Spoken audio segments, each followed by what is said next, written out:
Sports Podcast, episode number 192. Nick Qualia, Jared Scally, Al Nahigian. I wasn't on last week, was I? No, I wasn't. You were not. Matty B was here for you. Right, I forgot. Had puppy problems. He's all good, but it was scary. It was scary. So I texted you guys about it when I got home because I fully intended on doing the show. Until about 5:15. We recorded 5:45 until about 5:15. Then I was out. Yep. I got home. My dog looked at me like, "Who the fuck are you?"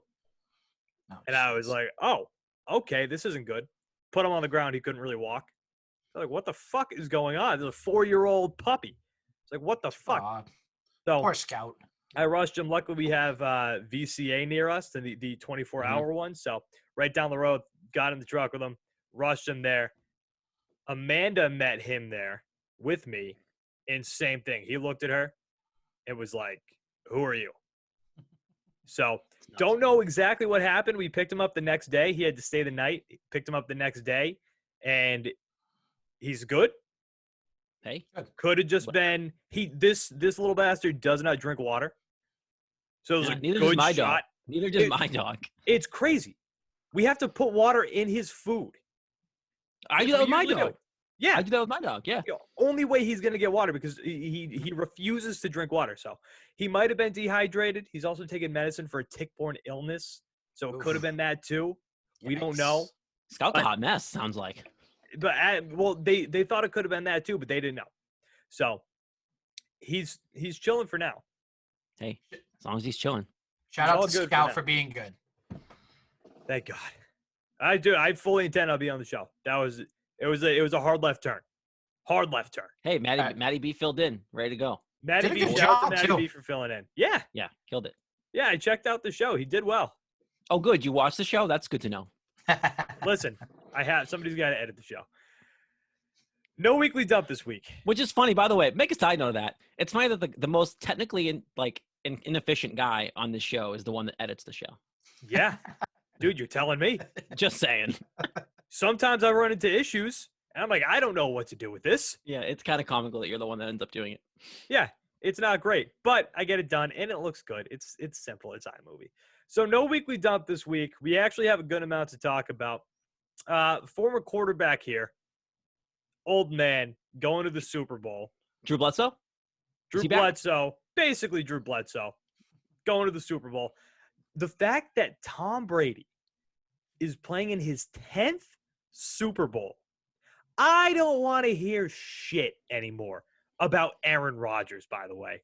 I don't want to hear anybody talk about Aaron Rodgers anymore. It was teed up for Aaron Rodgers. Like, home game, Lambeau Field, cold weather against a Florida team. Like, you were like the wagon all year, and you couldn't beat the Bucs. Like, they should have beat the Bucs. And by the way, first conference championship ever at home for Aaron Rodgers, too. Never played in a conference championship game at Lambeau. Dude, right, his career is a failure. This is his shot. This is his shot to go to the Super Bowl. And then if you go to the Super Bowl and you win, well, then maybe I still don't even think you can have that conversation, but at least there's more ammunition to have that conversation about whether or not he's as good or better than Tom Brady. Gross. Yeah, and fun fact, Tom Brady, 1 year in the NFC, has just as many NFC Championship wins as Aaron Rodgers does. Isn't that crazy? Andrew Brees. Yeah, Andrew Brees. You look at both of those guys, and they're both wildly talented quarterbacks, and it's not like it's a Matt Stafford situation, who we'll talk about. It's not like it's a Matt Stafford situation where he's with a crap bag organization. They're two elite quarterbacks in this league, two of the best that we've ever seen, and they have solid rosters around them. I would say if you're looking at those two specifically too, like, you think Drew Brees is almost worse. Like, those teams he's had have been wagons. Like, the offense on those teams, and some of those defenses were pretty good to go along with it. And he only won one Super Bowl with an actual legit head coach. Like, Mike McCarthy's a boob. We all know that. So, like, the fact that he even won one with Aaron Rodgers is, like, amazing. But, like, one of the best head coaches in the NFL. Sean Payton should have been, like, 3 Super Bowls minimum. Yep. Like, that's a colossal – and now Drew Brees is retiring, so that can't happen. Like, colossal failure if you're talking about Drew Brees. And you're telling me that Sean Payton still shouldn't be on the hot seat, at least in New Orleans? 1 Super Bowl, 15 years with Drew Brees, one of the best quarterbacks, like we just said? Hey, if Sean Payton's on the hot seat, So is Danny Ainge. Just saying. I mean, just saying. Hey, he's not wrong. Hey, it's a fair point. It's a fair point. Hey, he's not wrong. Danny Ainge and Drew Brees are kind of one and the same. I love Danny Ainge. I don't want to see him go anywhere, but they don't get the crap that I think they deserve. Yep. But it's also a smaller window size too. That's the thing. How many years? Because I don't count those Celtics years where they were in rebuild mode. For who, Danny? For Danny, yeah. They weren't expected to win in like 2012, 2013. How long has Danny been the GM? They had one bad year. The year they drafted Marcus Smart. That was it.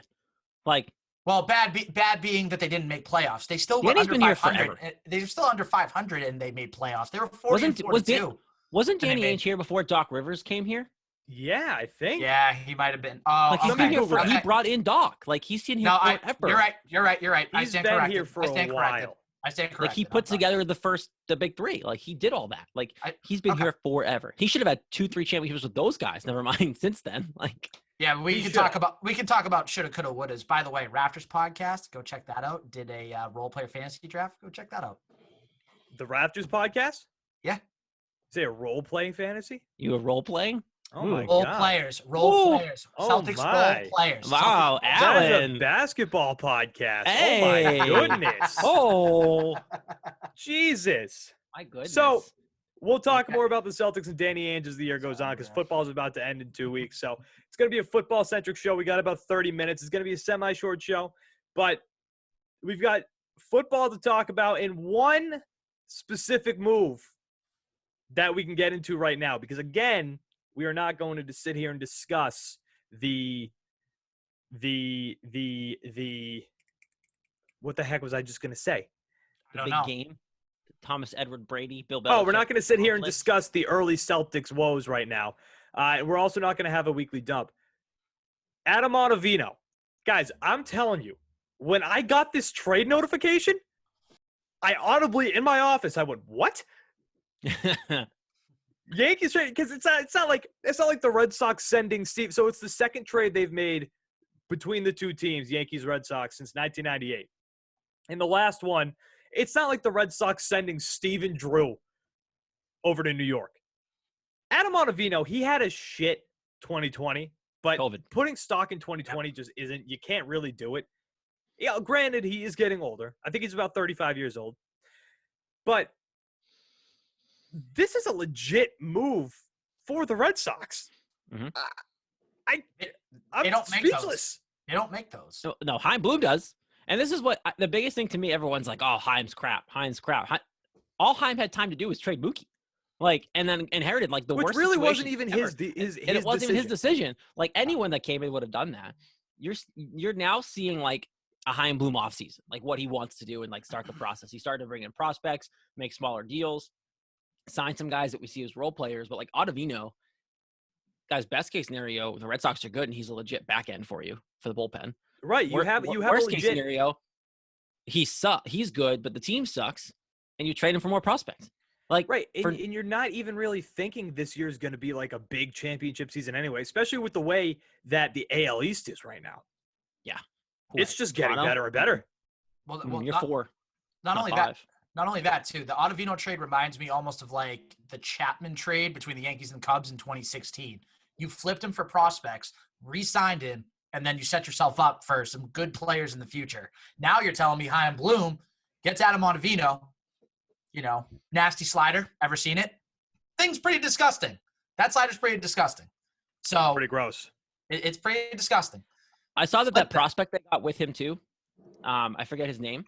He was the 24th pick. Frank German, I think. Something like that. Frank German, yeah. Apparently, he was the 24th overall in their system, the Yankee system. And apparently that was a big, the Chaim Bloom wanted him.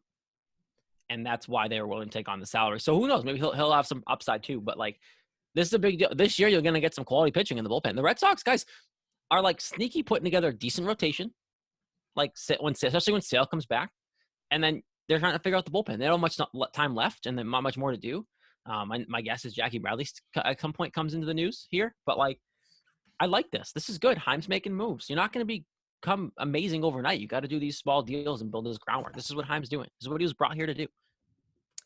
Right. It's just to build It's just to rebuild the farm system, basically. And I've got a lot of hope with Chaim Bloom. I really do. I think that he's going to be he's a very solid addition to this team. We can't be afraid of the Yankees. Got to make deals that are better for us. Right. Awesome quote. Like, that was cool. Like, shout out to you. You get the rivalry. But he's right. And I like that idea. We can't worry about helping them. We have to worry about helping us. And this helps them. This helps the Red Sox. It helps both of them, which, by the way, I don't see many Yankee fans. You know what? I probably just haven't seen them, so I'm going to assume they're out there. But they're doing this in a salary dump to get under the luxury tax. Right? Guys, teams do this. Teams do this. I don't know why when the Red Sox did it, all of a sudden it was, why are they acting poor?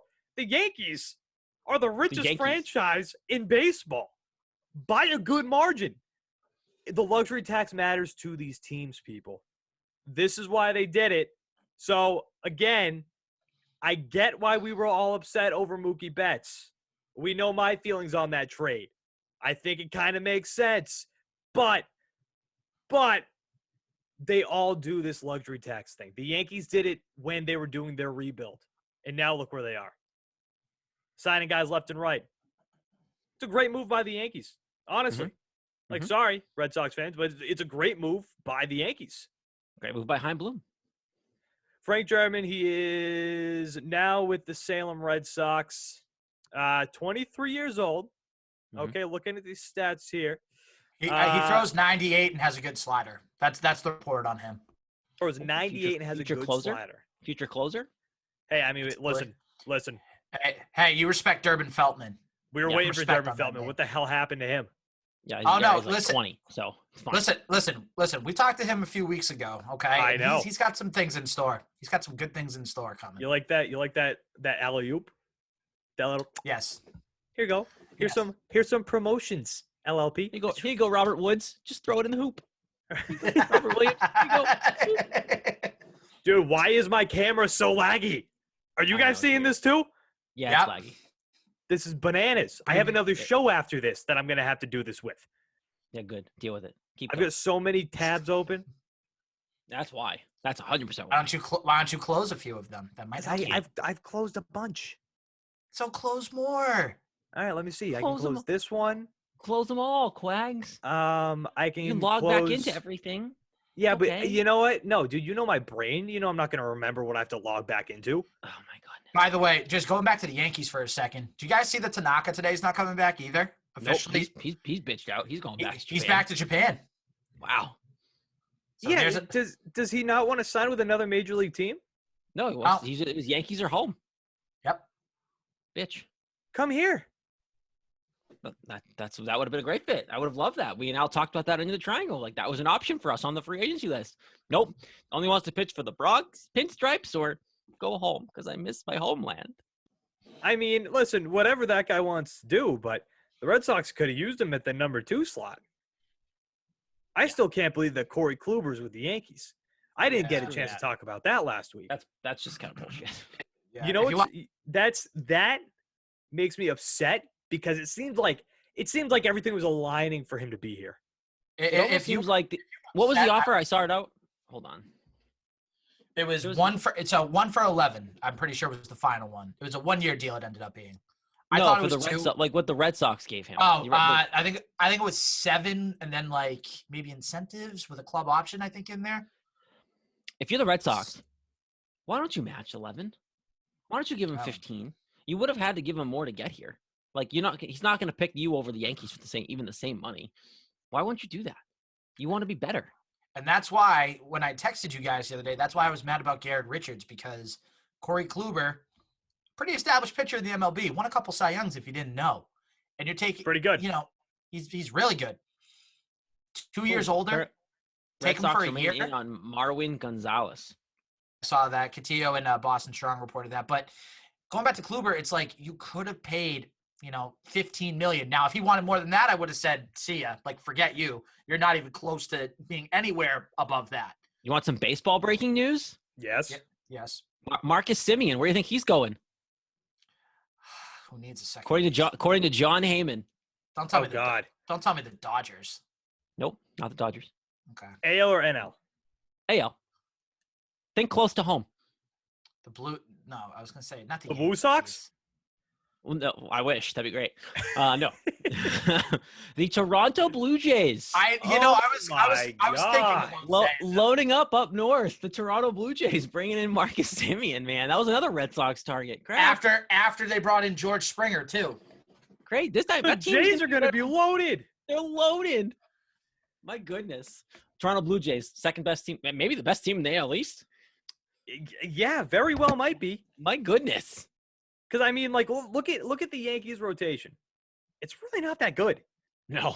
Corey Kluber's a huge question mark. Yep. You've obviously got, probably the best pitcher in baseball. If not top two. You lost Tanaka. He went crying home. You lost Tanaka. You have the worst closer in baseball. Just giving up dingers in clutch moments. You've got a closer who's just getting older. Who nobody really likes. No one really cares about him. It's fine. So, like, look, Toronto Blue Jays, I'll root for you. If the Red Sox aren't going to do well, screw it. Vladdy Daddy Jr. in a playoff series, let's do it. I'm all in. But, hey, as we get closer to the season and we talk more about the Red Sox season as a whole, I mean, the Red Sox might be okay. That's what I said last year, too. Yeah, but this year's a little different. They also have Chris Sale coming back. Yeah, like when? Probably August? Like June. If you're lucky. Hey, wasn't there a report out maybe a week ago saying that he was on track, he was doing well? Yeah, for the All-Star break. Who was the one that reported it? I don't know. Because I was going to say, if it was Bob Nightingale, don't believe a word that guy says. He gets everything wrong. Listen, you throw things out there, sometimes they stick. Oh, actually, other Red Sox news before we move on to the Patriots. Garrett Austin out in Nesson. Out. So bad. What a terrible decision that is. Like, Nesson's a bunch of idiots. I never had a problem with her. I kind of liked her, but a good amount of Red Sox Twitter didn't like her. I noticed today. Why? But see, I saw a good amount who did. Like, I know, but I also saw some negative tweets about her. What were people saying that was like, why do they not like her? That's what I don't understand. I don't know. I just saw some tweets that were like, good, thank God, things like that. I didn't know that she was even like a polarizing figure. I thought mostly everybody liked her.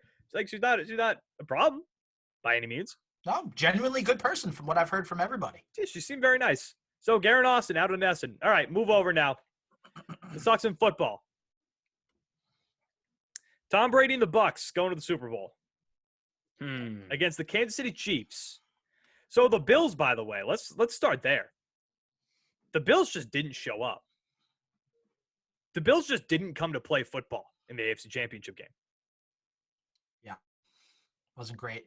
You only got a touchdown because of a muff punt, and that put you up 9-0. As soon as they missed that extra point, you're like, here it comes. Here also, comes the crazy. momentum swing for the Chiefs. When you're up 9-0, you do that. You cause the issue. It's like, I know the Chiefs don't stay down ever, but like, you got to put a little more aggression and pep in your step when you're up 9-0 against the defending champs on the road. Like, as soon as they crap themselves. And like, where was Josh Allen in this game? The moment was too big for them. That was the whole thing. Like, come on. Like, I don't think they're going anywhere. Like, next year, I think they'll be fine. They're another good team. They'll probably win the AFC East again. But like, where are you when the lights are bright and you're not at home? Like, come on. If you want to be that guy and keep touting to me that Josh Allen's the guy, like, do I think he's good? Yes. I'm over the hump that he's bad. But like, if you want him to be an elite quarterback in my eyes, you got to do better than that. Come on. Especially when you have the lead against the Chiefs, like, you have to put your foot on their throat. You have to. Because if you don't, they're going to do exactly what they did to you, and they're going to come back and put up 1 million points. Yep. Because as soon as the Chiefs get the momentum, that's what happens. They're just gone. And that's what I'm afraid for Brady and the Bucs. Like, if they don't start fast, the Bucs lose by 2 touchdowns in the Super Bowl. Like that's what Mahomes can do to you. And isn't it kind of sickening that the Chiefs can just turn it on, just like literally flip a switch, and then all of a sudden they're down the field scoring? What did they score? 21 unanswered? Something like that? That's how people felt about the 07 Patriots too. Yeah, but that was only 1 year. This I know. Right. But even so, this is something that, it could go for a long time. Well, the thing with the Chiefs is I don't see it going too long because you got to start paying some of these guys. Like, Eventually, Tyreek Hill's not going to be there. You know what I mean? This team will not be the same for a while. So, like, hopefully Kansas City gets their Super Bowls in while they can, because in the next 5 years, they're not winning 5. Like, this talent's going to be whittled away at some point. So, Tom Brady and the Bucs against the Chiefs in the Super Bowl. We're going to make our predictions next week. Mm-hmm. So, we're not going to talk about this too long. But, guys, if Tom Brady looks the way that he did in the second half of that game, they're getting their ass kicked. Yeah. Mm-hmm. Yep. You want to talk about starting off fast. You have to finish fast against the Chiefs. Yeah. Yep. I mean, if you look the way you did in the first half, you win. Different story. Different story. And like, go ahead, Al. And nobody knows this better than Tom Brady, especially because Brady's 2-2. What career lifetime against Mahomes? I think that's a career record, right? 2-2. Did they play this year? Yep. They did. Oh yeah, they did. Yeah, and the Chiefs beat them. That was the second loss. Chiefs beat them. Yeah, so 2-2. So Tom Brady knows, especially if you don't put your foot on their throats right away, they're gonna have life. They're gonna come back. That offense is as electric as they come. See, what I'm scared for Brady in this situation is these receivers don't seem to want the moment. Like, dropped balls. Yeah, like I feel like Mike Evans and Chris Godwin just aren't ready. Like, dropped balls, missed time passes still. Like, I get they're learning, but like, if he wants to win this game, Brady that is, Gronk's got to be more involved. Because Gronk knows how to win. He was a great blocker this past weekend. And then he had that, on the offensive line. that lovely tight end screen. If they want to win this game, Gronk's got to get dialed in a little bit more in the passing game. Because I don't think Chris Godwin, Mike Evans, I love them. They're great.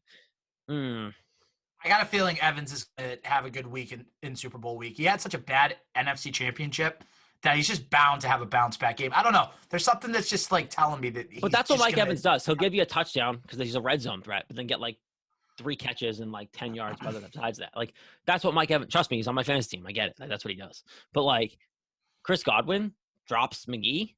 Like, you got to be ready for that moment. Chris Godwin makes me nervous in free agency. He is severely dropped down my list of guys that I want the Patriots to bring in. He's a good player, but he drops a ton of balls. And this is coming from the greatest quarterback of all time. Right. What's going to happen if you give him Cam Newton again? It's going to happen when you give him Matt Stafford slinging rockets into your hands. Yeah, can't hold on that hot tamale. Woo! Absolute piss missiles from Matthew Stafford. That's all I want. Let's make a transition over to these 3 quarterbacks. I think there are 3 legit quarterbacks that the Patriots can bring in. Okay? I've got Deshaun Watson on this list. I don't think he wants to come here. I don't think he comes here. He's like the smallest. Like, he's going to be in the division. Don't you worry. He wants to go to the Jets. Yep. What? And they become better than you if he goes to the Jets. Yep. Good head coach and I guess a good GM making decent decisions. What does that say about the Patriots right now? They're in a terrible state. They're not a desired destination to go to. And players talk. If someone doesn't want to play for Bill, players talk. Like, if someone says it's not great to play for Bill, he's not going to come play for Bill. Bill ran Tom Brady out of town. Yeah, like it's a terrible look. If I was him, I'd go to Miami.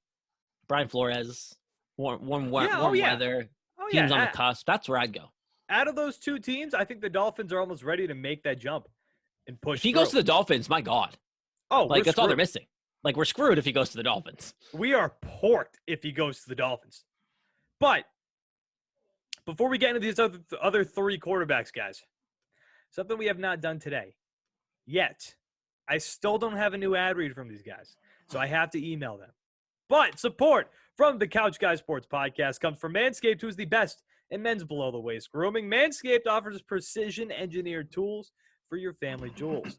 Jingle balls to the walls, fellas. Let's keep saying that through January. Listen up. Untrimmed pubes are a thing of the past. It's time to gear up and get yourself the gift of shaving this holiday season. I am talking about the Manscaped Perfect Package 3.0.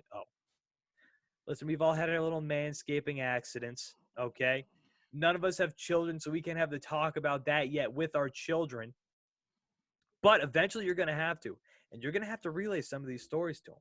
you're going to have to relay some of these nicks, some of these cuts, stories to them and give them the warning if you're a good father. If you're a good father, that is exactly what you have to do. Guys, that's why this revolutionary company, Manscaped, has redesigned the electric trimmer. Their Lawnmower 3.0 has proprietary advanced skin-safe technology. So this trimmer reduces cuts on your nuts. It's also waterproof, so you can use it in the shower. The Lawnmower 3.0 comes inside their brand new Perfect Package 3.0, which makes for the perfect gifts this holiday season. It's literally everything that you need to keep trimmed, cut-free, and smelling nice down there. And don't use the same trimmer on your face as you're using on your balls. That's just disgusting. The Manscaped Perfect Package 3.0 also includes the Crop Preserver, an anti-chafing ball deodorant on the smelliest part. Nope, that's not it. Ball deodorant and moisturizer. You already put deodorant on your armpits. Why are you not putting deodorant on the smelliest part of your body? There we are. And yes, guys, your balls, they fucking reek. Smell them for once. Speaking of sweaty and sticky balls, I am thankful for their Crop Reviver, the best thing for golfing. This product, along with the Crop Preserver, keeps your balls from sweating, smelling, and sticking. You spray that after you're done golfing. You don't even have to shower. And these products, they smell good. Their manly scent is attractive and will help set the mood. If you guys know what I'm talking about, we're talking sex. The Perfect Package will also come with a pair of Manscaped boxers that'll keep your junk feeling fresh all day. It's time to upgrade those overused pair of boxers to Manscaped's high-performance anti-chafing boxers. 'Tis the season of Manscaped, so get yourself, your dad, your brother, and your friends the best gift of all, the Manscaped Perfect Package 3.0. Get 20% off with free shipping with the code CouchGuy20 at manscaped.com. Your balls, they're going to thank you. Get 20% off with free shipping with the code CouchGuy20 at manscaped.com. That's 20% off with free shipping at manscaped.com using promo code CouchGuy20, CouchGuy20. Clean up your nuts and make Santa proud this year, and more specifically, Christmas 2021. Max, we got some breaking news. Okay. To report. Curt Schilling, not elected into the Hall of Fame. 71.1% of the vote. Wow. That's a shock. 16 votes short. No new members of baseball this year's. writers are jack wagons. And by the way, that was courtesy of Chris Cotillo. I hate baseball writers. They're the worst. Like, come on. That's crazy. I really thought he had it in the bag. Like, in a year that you're not going to let anybody in, you still have Schilling, Bonds, and Clemens sitting there. Get off your high horses and let those three guys in the Hall of Fame. Come on. Like, what are we doing? They're baseball royalty. Like, I don't care. Like, you had an entire era of steroids. Get over it. It doesn't happen. They all admitted they did it. Like, get over your high horse and put him in the Hall of Fame. I can't believe that. I thought he was for sure in this year, even with his support of the Capitol riots. Yeah, he's got a lot of political opinions, I think, that are drawing people. Shouldn't matter. It shouldn't matter. You're right, but unfortunately, I think for some writers it does. And I agree with you, unfortunately, it does. It shouldn't. I'm with you. How much do you want to bet? How much do you want to bet? Because of all that, they said, let's wait till next year. They like all huddled up in their little bunker. In the baseball I think they were already. Guys, let's make them wait. They already voted, I think, before he said that.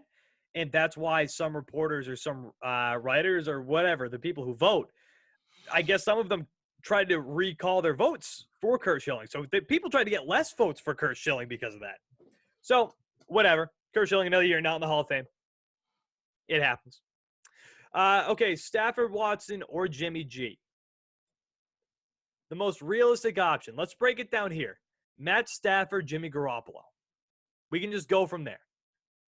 Of those two, who do you take? Stafford. Jared. Stafford, only because Jimmy can't Jared, stay I know that's tough.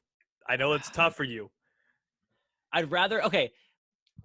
Can I if it's all equal and Jimmy can stay on the field? I know it's a big if, I know. Get your ass off of this fence. I'd rather Jimmy. But because that's not the case. If they're both healthy, you would take Jimmy? 100%. Matt Stafford's just the better quarterback. I don't get this. Nah. I don't get why people think Matt Stafford isn't as good as he is. The kid is good. Of course he is. The kid. The guy is. If he was on a legit team with a legit franchise, he's elite. Elite. He is the king of the no-look pass. Patrick Mahomes gets that credit all the time. Matty Stafford was the first one in this era here that was launching no-look passes. I would trade my ass for him. You know why he's not coming here? Matt Patricia. Okay, that's a legit reason why he probably isn't going to come here. That sucks. But if you had to choose between Matt Stafford and Matt Patricia, you tell Matt Patricia to get the hell out of here. But is it going to be that bad because Patricia's not in a coaching role? He's just going to be in doing other responsibilities and stuff like that? Depends what Matt Stafford thinks. Not us. In the building, man. They never liked him. No one liked him over there. No, he was bad with Detroit. Bad. I guess that's back with the Patriots, but hey. Listen, I fully expect him to end up being the defensive coordinator again, which sucks. Yeah, I want Gerard Mayo to be the guy. Mm-hmm. I want Mayo to be the defensive coordinator. And I liked Brian Flores. He wasn't officially the defensive coordinator, but I liked Brian Flores calling the plays more than I did Matt Patricia, because you remember the Matt Patricia defense. It was fucking terrible. Well, it worked, if you look at but it was bend don't break. You know how frustrating that was to watch these guys march down the field every single game, and they get to the 10-yard line and you make them kick a field goal. I want to see linebackers blitzing their ass off at the quarterback. Well, that's why I want Gerard Mayo, DC, but I think he's third now. I literally think the chances of a 2021 coordinator are going to be probably Matt Patricia, Little Belichick, and then Gerard Mayo, which is absolutely a joke. Steve Belichick hasn't proven a thing. Of course not, but he's Steve Belichick. His last name is Belichick. Gerard Mayo should be defensive coordinator, and if Belichick wasn't on the staff, baby Belichick, Gerard Mayo probably would have been named DC. But the problem is they let Steve handle play calling. Steve Belichick was play calling defensive plays, which isn't talked about enough. No, why is Steven Belichick calling plays? I'd rather your dad do it. I'd rather Bill just call plays at that point. No idea at that point. But by the way, going back to Stafford for a sec, a little stat that I found since 2011. 160 total regular season games. How many regular season games has Matt Stafford played in? 160. Not no, quite. He missed a couple. Was it last year? You ready for this? Out of 160 games since 2011, he has started in 152 of them. He missed half the season in 2019 last year. So, Jared, let me say this. I understand why you want Jimmy G. If we ended up with Jimmy G as a quarterback, I'd be perfectly content with that as long as he's on the field, because he's been in this offense before. He knows how Belichick rolls. He knows how McDaniels rolls. But if you can get Matty Stafford in there for your bridge for 2-3 years, you drafting a quarterback too if you can. Not the worst thing in the world. The way I look at this is those are your two best options. I agree. Those are your two best options. You're not getting Deshaun Watson. You're not going to get Trevor Lawrence somehow. You're not going to get Aaron Rodgers. Put the fucking fork in that one now. Go away. Tom Brady's not coming back, so go away. The way this quarterback market is shaping up this offseason, there's going to be so much movement. If they don't get their guy or some sort of plan started this offseason, that's a massive fail. I understand the fail was not having a plan when Brady left, but this year, you have a chance to draft. You have the 15th draft pick where you could draft a quarterback and develop him, and you have the option to bring in some form of veteran. And Andy Dalton's a free agent if you really wanted to bring him in.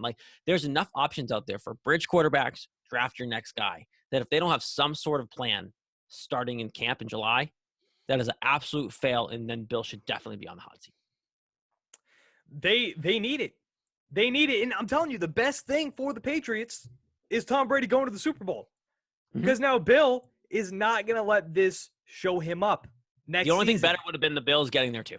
That would have been the only better. The only thing that could have trumped this is that Brady faced the Bills. Right.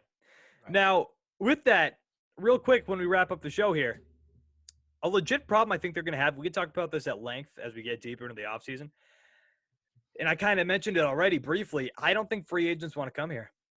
Wow.